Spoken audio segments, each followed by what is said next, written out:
Hari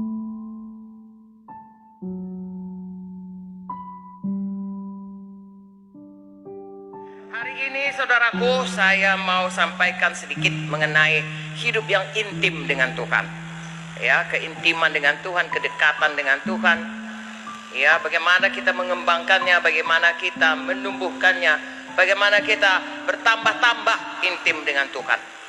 Karena sebenarnya, saudaraku, kita ini diciptakan adalah untuk intim dengan Tuhan, bersekutu dengan Tuhan. Kita diciptakan segambar dengan Tuhan supaya Tuhan bisa bersekutu dengan kita. Ya, kalau buku Yohanes 4 berkata Allah itu roh adanya, dan kita juga punya roh. Roh kita bisa bersekutu dengan Tuhan, saudaraku.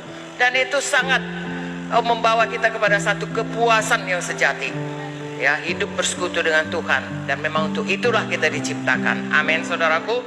Ya, dari awalnya, kalau kita lihat dalam buku Kejadian 1 dikatakan, mari kita buka Kejadian 1 ayat 26. Berfirmanlah Allah, baiklah kita menjadikan manusia menurut gambar dan rupa kita.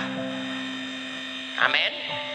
Jadi kita diciptakan segambar dengan Tuhan, supaya mereka berkuasa atas ikan-ikan di laut, burung-burung di udara, atas ternak, atas seluruh bumi, atas segala binatang melata yang merayap di bumi.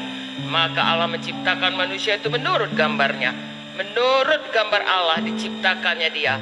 Laki-laki dan perempuan diciptakannya mereka.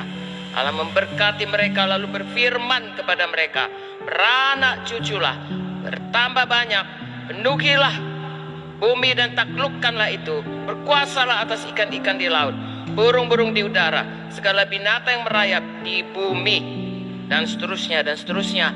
Tuhan mau kita, saudaraku, ya, diciptakannya segambar dengan Dia dan berkuasa. Dia adalah maha kuasa, amin. Dan Tuhan tempatkan kita di bumi di mana kita juga berkuasa. Tetapi singkat cerita, saudaraku, itu semuanya ya digagalkan, ya, atau dirusak oleh manusia oleh karena dosa. Kalau bersekutu kita saja sekarang, saudaraku, kalau kita ya bersekutu satu dengan yang lain adalah kerinduan hati kita. Kalau kita satu dengan yang lain itu saling percaya dan saling memegang janji.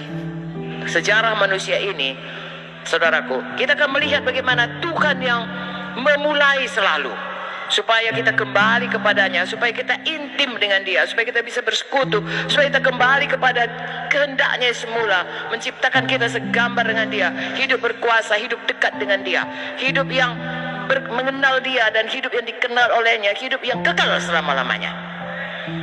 Dari itu, saudara dan saya, ya, walau apapun kegiatan kita, walau apapun ya konsep pikiran kita, sebenarnya ya tujuan hidup kita ini adalah dekat dengan Tuhan, ya, bersekutu dengan Tuhan, mulia, ya, segambar dengan Tuhan.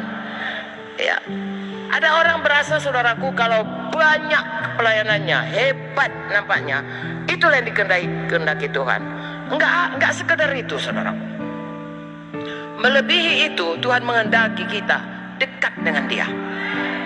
Dan kalau banyak pun perbuatan kita, itu keluar dari kedekatan kita dengan Dia.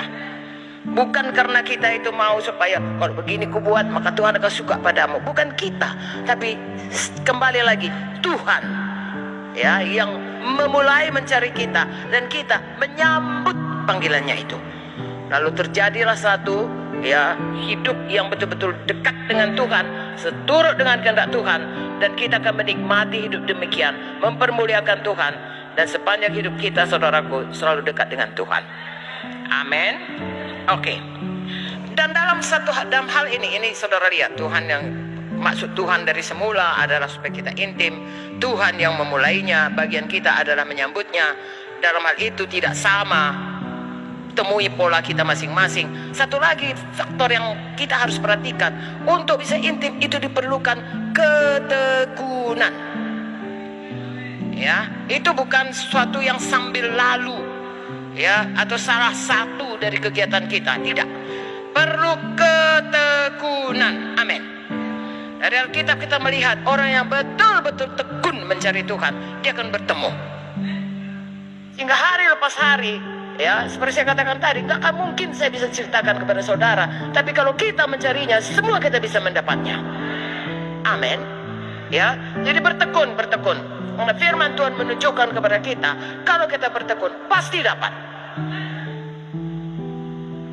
Amin. Kita lihat dulu dari Lukas 18. Ini seorang hakim yang kejam. Kata Tuhan, sama-sama. Kata Tuhan, camkanlah apa yang dikatakan hakim yang lalim itu. Tidakkah Allah akan membenarkan orang pilihannya yang siang malam berseru padanya? Dan adakah ia mengulur-ngulur waktu sebelum menolong mereka? Aku berkata kepadamu, ia akan benarkan mereka. Akan tapi jika anak manusia itu datang, adakah ia mendapati iman di bumi? Perhatikan di sini. Ini janda ini datang untuk dibela haknya. Betul? Ada perkaranya, lalu dibela haknya.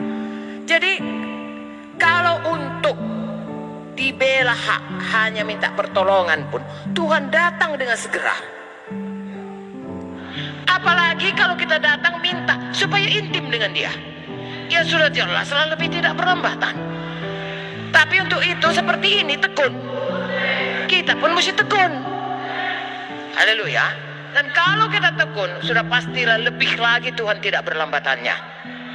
Nah, itulah salah satu firman Tuhan yang meneguhkan kita. Kalau kita tekun menyambut masuk Tuhan untuk intim dengan dia, pastilah Tuhan bersegera-segera untuk menyatakan diri kepada kita. Haleluya.